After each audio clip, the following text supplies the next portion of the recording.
Lo que voy a hacer ahora es presentar a otros miembros del panel, además de Resnick y Baker, y a cada uno les daré la oportunidad de reflexionar sobre las presentaciones que hemos escuchado.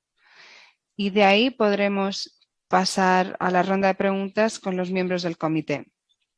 Para empezar, quisiera presentar a Courtney Kerrigan, que es una científica de exposición y epidemióloga ambiental de la Universidad Estatal de Michigan, cuya investigación ayuda a proteger la salud reproductiva infantil, investigando la exposición a contaminantes en los alimentos, el agua y los productos de consumo y de cuidado personal. Actualmente está ayudando a dirigir estudios de biomonitorización financiados por la EPA y el NIH que investigan la exposición a los PFAS y la inmunotoxicidad de las comunidades afectadas por la contaminación de agua potable. La doctora Carignan forma parte del comité organizador de la Conferencia Nacional sobre PFAS y ayuda a dirigir el Centro de Investigación sobre PFAS de la Universidad de Michigan. Se doctoró en Salud Ambiental en la Escuela de la Salud Pública de la Universidad de Boston.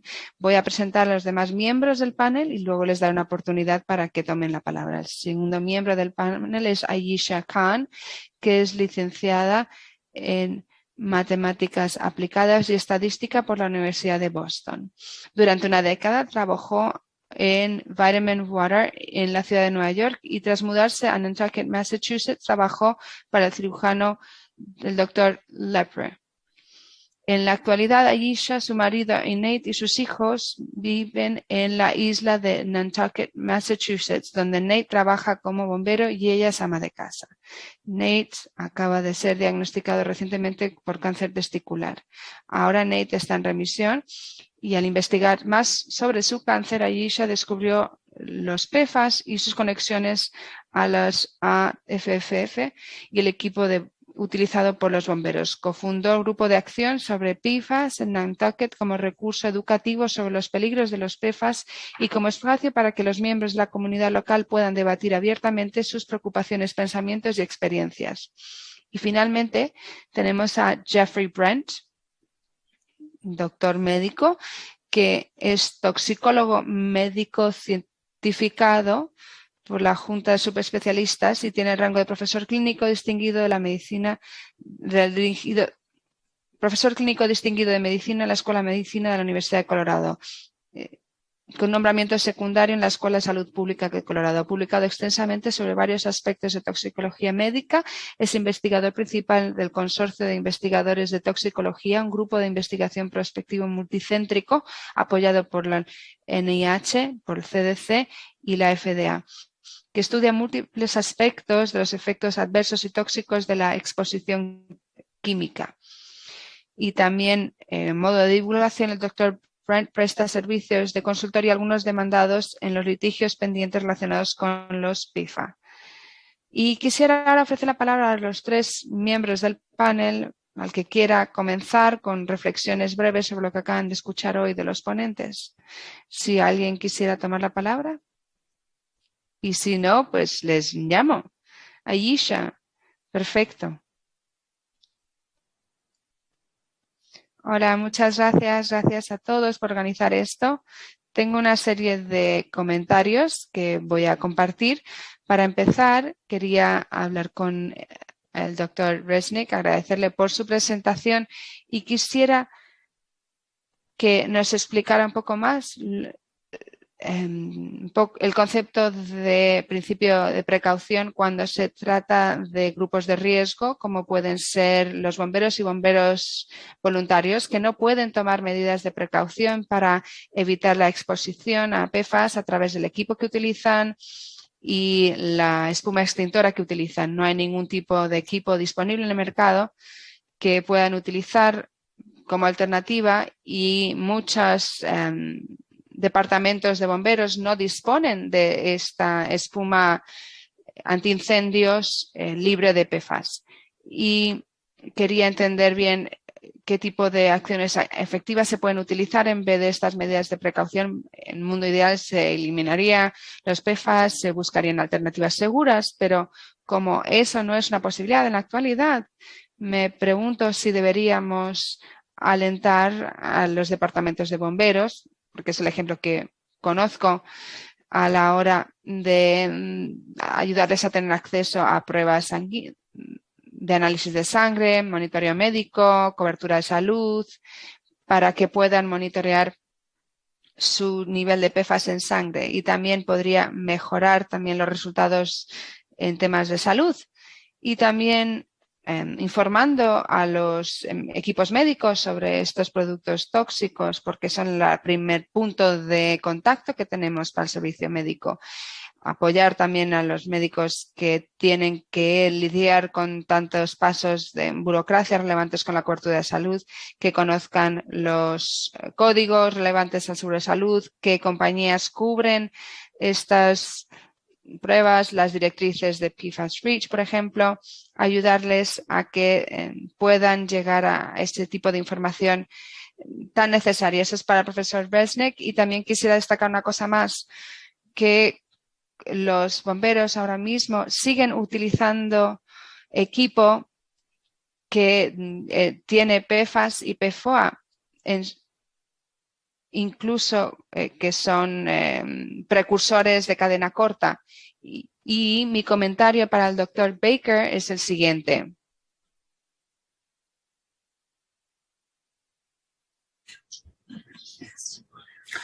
¿Cómo saben cuál es la PFAS que hay que monitorear y cuáles son las condiciones que tienen un vínculo probable a las PFAS?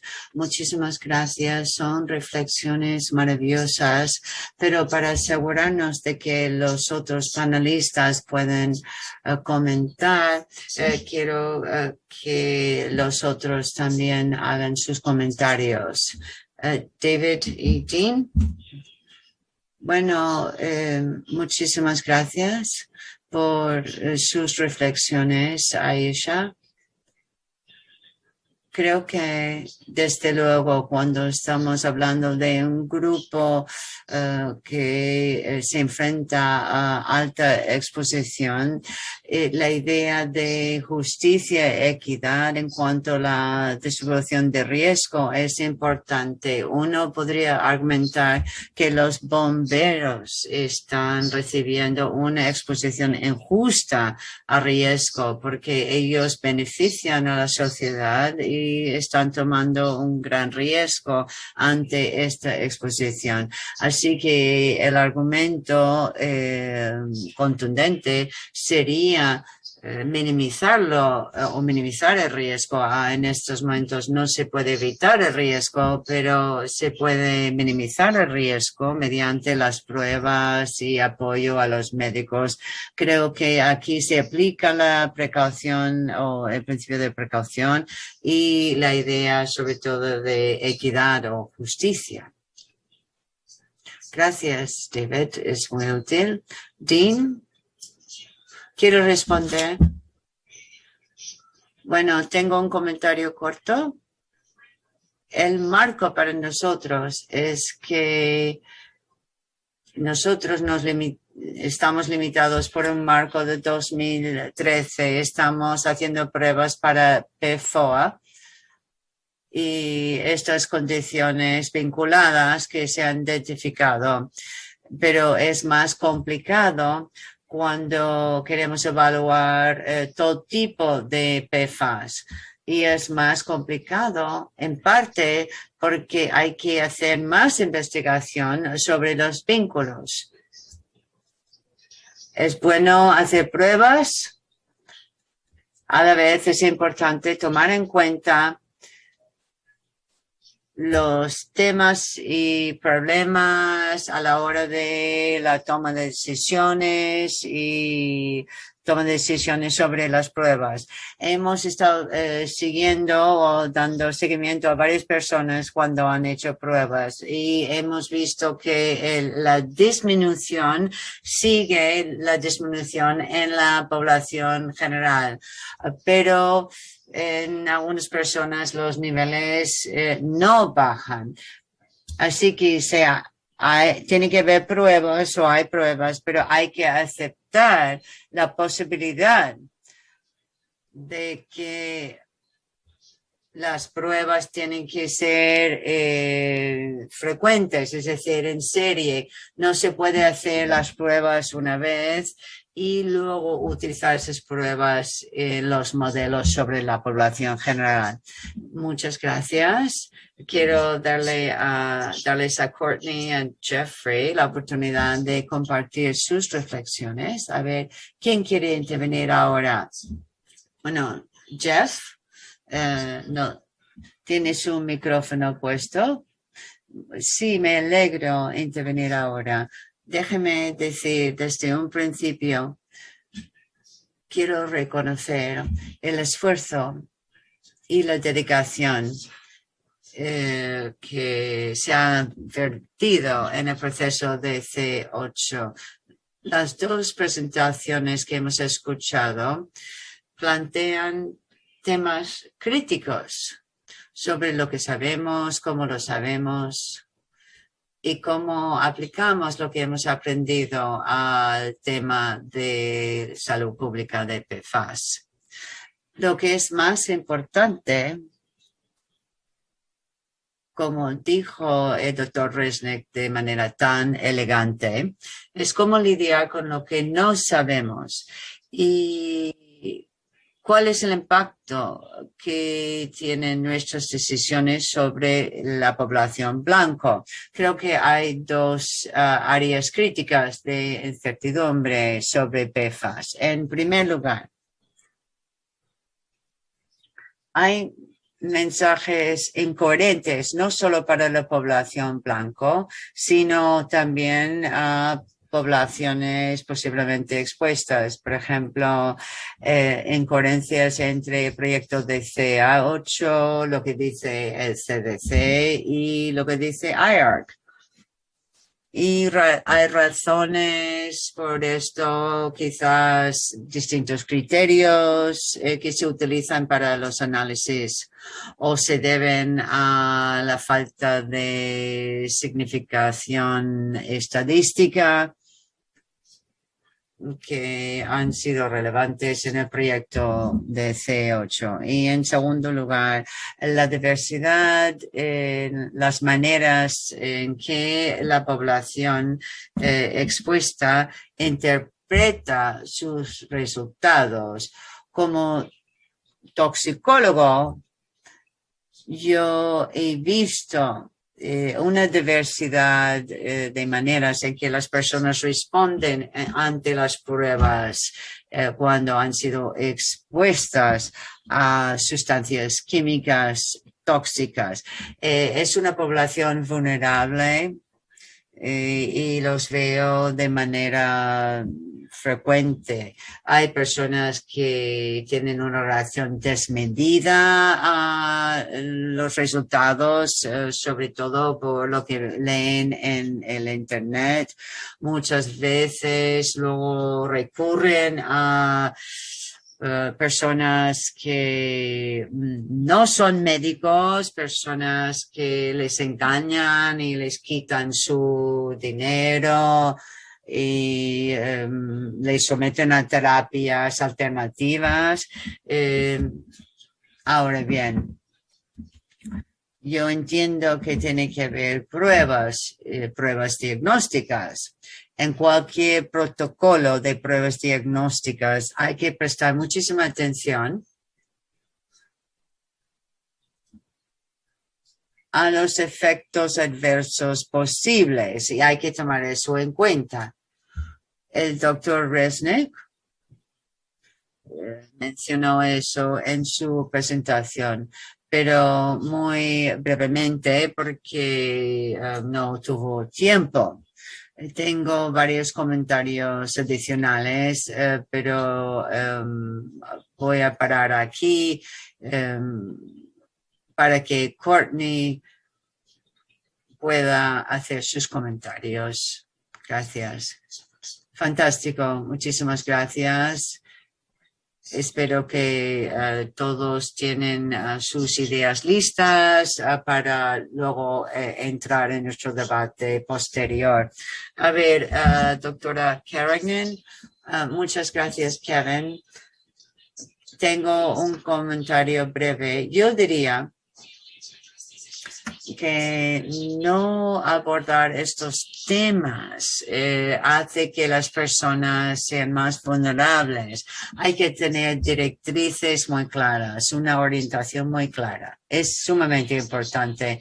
Se ha mencionado que orientación existe gracias al proyecto de CH y nuestro grupo también ha publicado protocolos.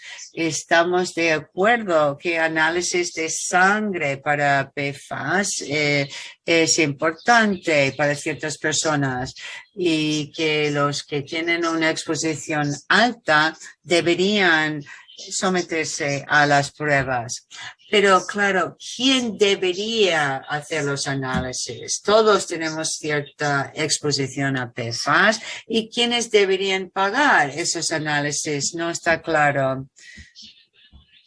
También la Comisión de Biomonitoreo en Alemania también ha emitido criterios y orientación sobre niveles, límites de las PFAS para PFOA y otras también Quest y DOD solo han estado informando sobre análisis lineales y resultados lineales frente a otro tipo de resultados, pero esto es problemático cuando los límites de detección son muy altos o cuando no todas las PFAS se han incluido en el análisis. Así que nosotros hemos pedido que se incluyan otro tipo de PFAS.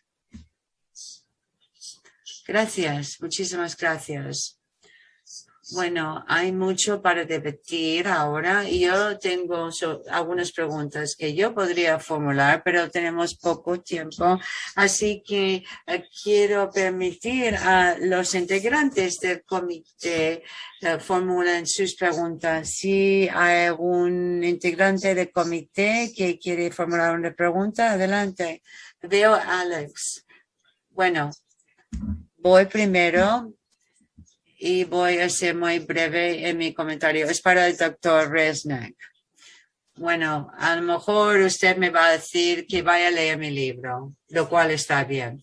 Estoy pensando en aplicaciones prácticas del principio de proporcionalidad.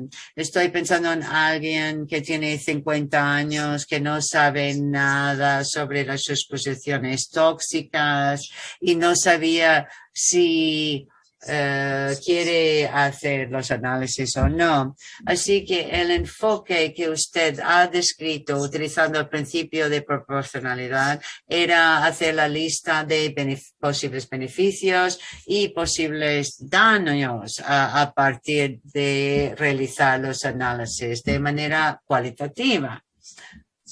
Y luego, pues, sopesar los beneficios y los posibles daños. ¿Es así? Sí, tomando en cuenta que la plausibilidad hay que aplicarla. Eso en cuanto a riesgos y beneficios.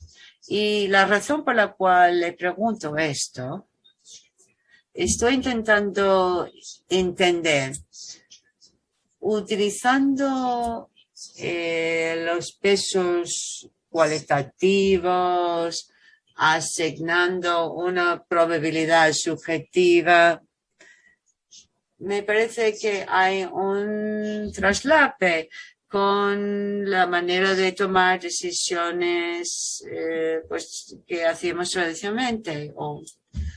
Bueno, mi respuesta es que vaya a leer mi libro. Voy a decir algo. Vamos a suponer, ¿cuál es el problema? Las probabilidades subjetivas se utilizan cuando estamos de acuerdo con la realidad. vamos a suponer que vamos a tomar una decisión sobre cómo invertir nuestro dinero.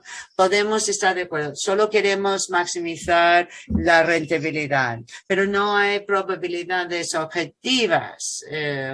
Podríamos agregar las probabilidades objetivas y podremos hacerlo, pero no es lo que pasa con el razonamiento de precaución. No tenemos probabilidades y no sabemos cuáles son nuestros valores. Deberíamos que hacer una evaluación cualitativa de los valores, porque los valores no se pueden cuantificar, como es el caso de invertir dinero.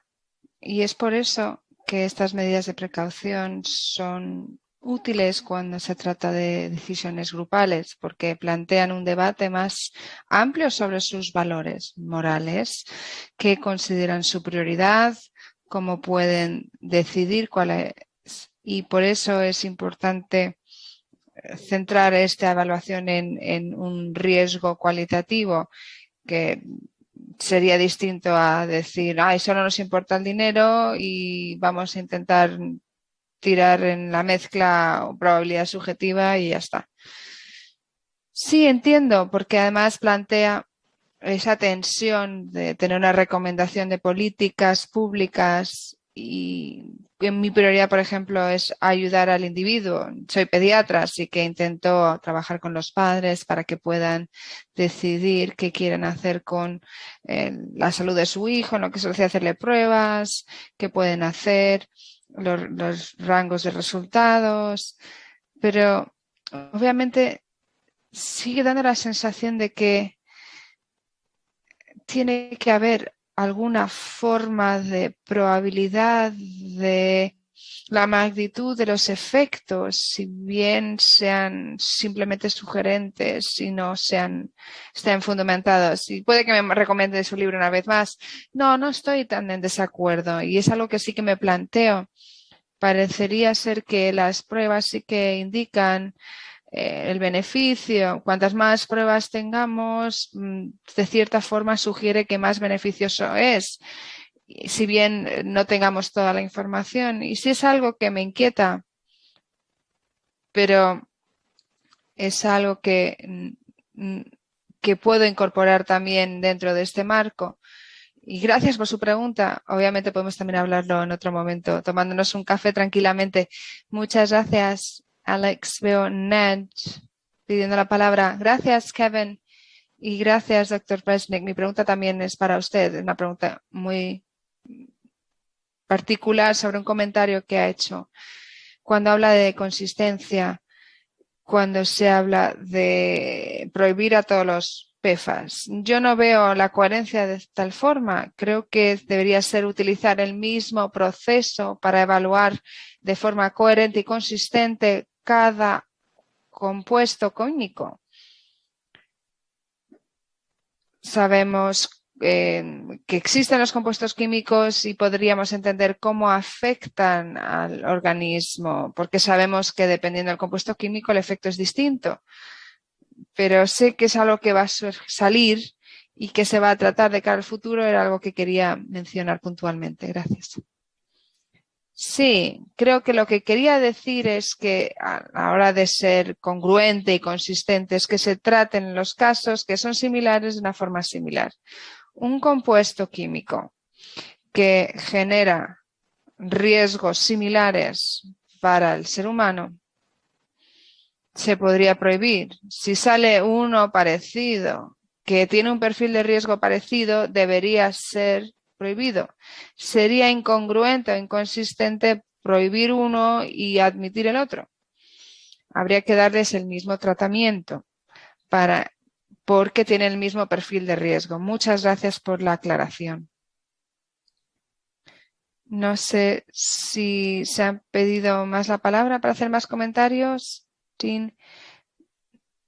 Sí, creo que mi comentario se refiere a que todos tenemos esa noción que a pesar de la incertidumbre, tenemos más certidumbre cuando disponemos de estudios epidemiológicos y toxicológicos. Y tendríamos que tener una recomendación consensuada cuando se trata del riesgo, la incertidumbre, la toma de decisiones, y tener respuestas gubernamentales que lleven a hablar con los proveedores de servicios médicos. Mi posición es la siguiente. Se debería desarrollar unas directrices para las personas que toman decisiones relevantes al riesgo, incluso en los servicios médicos, que darían más claridad a la hora de estandarizar todo el procedimiento. Mi siguiente comentario tiene que ver con la cobertura médica de Estados Unidos, más allá del ámbito legal. Siempre está el tema del costo y el reembolso de gastos. Y me remito a mi anterior vida como médico de familia antes de centrarme en la investigación epidemiológica. Una de las cosas que se sabe bien es que nadie cubre los costos asociados con el tiempo que gastan, que el tiempo que reservan los médicos para hablar con sus pacientes. Hay conversaciones que no se pueden desarrollar en 2 minutos y se habla en teorías que se habla de generar directrices para los equipos médicos que toman estas decisiones, pero también hay que buscar el reembolso para aquellas personas que dedican ese tiempo para hablar con las personas, sean los individuos, los médicos o colectivos, como pueden ser los bomberos, para tomar esa decisión. Y quisiera también añadir a lo que se ha comentado desde mi punto de vista como parte de la comunidad de PEACE, fue justamente compartir la directriz de cribado médico y con su departamento médico, y lo que hicieron fue el departamento de salud fue compartir eso con el público, pero solicitaron al equipo médico que no lo utilizaran. Y ahora ya las directrices sí se están compartiendo con los médicos. Una cosa que se produjo fue que las personas que disponen de seguro médico y un equipo médico bueno, los doctores y médicos sí se referirían a estas directrices y tomar acción, pero aquellas personas que no disponen de cobertura médica no tendrían esa opción. Imagínense que no tienen seguro médico ni siquiera. No tendrían ni siquiera la opción de acudir al médico. Obviamente no tengo que decírselo a los médicos porque ustedes ya lo saben, pero fue algo que me llamó mucho la atención, habiendo siempre tenido cobertura de salud. Era muy marcada la diferencia de respuesta entre aquellas personas dependiendo del seguro de salud o la cobertura médica o si no disponían de nada. Pero es un tema que también es muy relevante para la discusión que estamos teniendo. También, si me permite también tomar la palabra para hablar de lo que se está compartiendo ahora mismo en este intercambio, que es muy importante. Obviamente todo esto se hace por fuera del contexto del sistema de salud estadounidense, que obviamente es otro debate que va más allá de lo que estamos tratando hoy, pero el proveer un vehículo por el que las personas pueden recibir cobertura médica o en análisis a pesar de la falta de cobertura médica.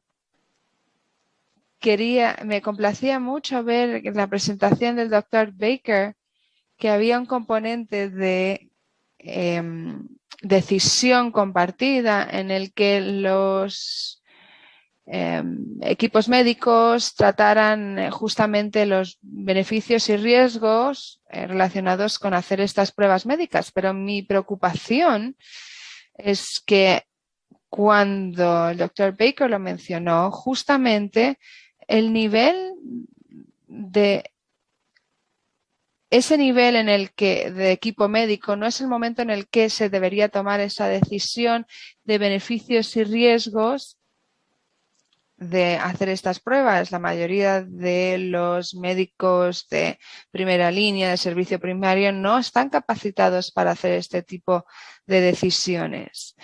Y ese cálculo de riesgo-beneficio deberían ir en una parte más elevada del proceso. Y la verdad es muy llamativo. Hace 30 años, por ejemplo, el Instituto de Medicina de entonces publicó un informe sobre la importancia de que los médicos primarios conocieran más sobre la medicina medioambiental y nada ha cambiado hasta la fecha. Y justamente destaca la falta de capacidad que tienen los equipos, los médicos a la hora de responder a este tipo de preguntas. Y quisiera también pasar ahora a Nora, que tiene una pregunta también. Sí, había bajado mi mano porque no quería agobiarles mucho con el tiempo. Reconociendo también que los estudios se habían realizado sin tener en cuenta los químicos que se transmiten a través de la leche materna. Ese es otro camino de exposición, otra vía de exposición. ¿Cómo se podría haber tratado justamente esa información cuando se trata del monitoreo médico y sus inquietudes? Porque son obviamente la preocupación que tienen estas madres que quieren dar el pecho.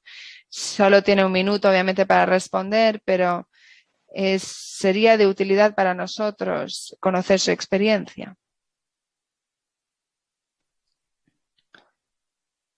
Y mi comentario reitera justamente el hecho de que estábamos justamente limitados en ese periodo de tiempo y justamente cuando se llegó a este acuerdo fue negociado entre las partes dentro de la demanda judicial antes de que se completara el estudio del panel científico.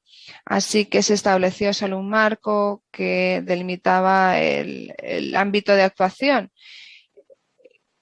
Con el panel médico se podría actualizar nuestras recomendaciones sobre el monitoreo médico y los protocolos, a pesar de no tener ningún tipo de previsión o información indicativa en este ámbito. Así que no se podría vincular justamente con el acuerdo emanado de esa demanda judicial, pero de cara al futuro sería importante incluir esos cambios a medida que va cambiando el nivel de certidumbre también. Es importante tenerlo en cuenta. Pasamos mucho tiempo discutiendo justamente estas recomendaciones a favor de dar el pecho, pero creo que por ahora la CDC lo que dice es que a no ser de que se tenga unos niveles muy altos en sangre, hay más beneficios que riesgos, pero es una decisión también muy difícil y son directrices que se podrían proveer también a los profesionales para que no sea una decisión limitada al médico o una fuente de ansiedad para una madre que tenga que decidir si quiere dar el pecho o no. Muchas gracias. Muchas gracias. Quería asegurarme de que en todos los intercambios, Aisha tuvo la oportunidad de dar comentarios finales que, como había hablado recientemente, la primera, genial, no tengo nada más que añadir. Muchas gracias. Y con esto puedo ofrecer la palabra a la siguiente sesión, a Laura. Muchísimas gracias por sus presentaciones. Y me pregunto si puedo ahora tomar la palabra para agradecer a todos los miembros del panel, a todos los participantes. Tenemos un trabajo muy complicado ante nosotros y la información que han proveído va a ser de gran utilidad. Y ahora quisiera también tomar la oportunidad para presentar a Laura como siguiente moderadora. Laura es profesora de Escuela de Enfermería y también trabaja en el Centro de Atlántico Medio para la Salud Infantil de la Facultad de Enfermería de la Universidad de Villanova. Es educadora, estudiosa de la salud pública y la salud ambiental.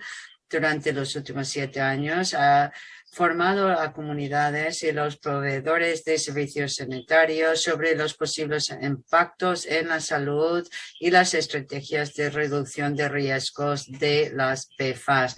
Ha publicado ampliamente sobre las PFAS, centrándose en el papel de los médicos a la hora de abordar los impactos sobre la salud y las estrategias para reducir los riesgos. En el 2020 participó en la reunión de planificación de la NASM sobre la salud de los niños y el cambio climático. La doctora Undercoat